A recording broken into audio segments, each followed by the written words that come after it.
We like, in our society, to think that our goal as persons is to become independent adults, capable of making our own decisions and bearing the burdens of their consequences. We like to think that once we're gainfully employed, that we're independent beings in control of our own destinies. This is a myth in both senses of the word.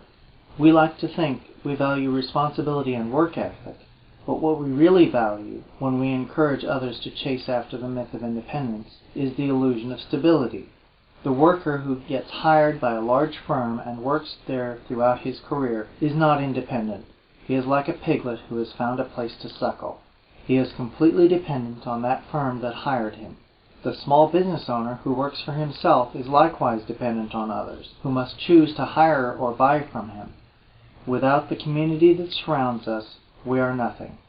The only people who could be said to be independent in any sense are those who live apart from society, living off the land and trading nothing with others. Even then, they are dependent on the land, and thus on God, for everything they eat. None of us are independent, and the notion of the independent adult is less than 300 years old.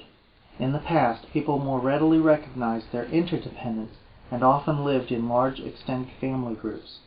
Ancient Israelites lived together in groups of small homes surrounding a common area that kept families close together.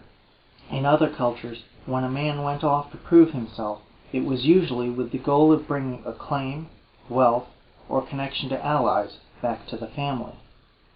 There are many benefits to living in community, and if you don't live in a community with your family, you have to go out and find another community to join.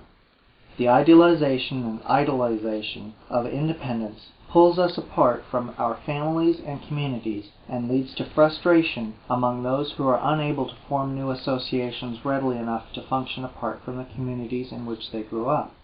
Society would be well served by a new philosophy concerning independence. While it is good for individuals to be self-reliant and self-disciplined in work effort, we should remember the truth that was so well described by John Donne. No man is an island entire of itself. We are all connected, and we should all be lifting each other up. And sometimes that means putting aside our notions of what an independent adult should do for himself and giving someone a hand connecting with an opportunity.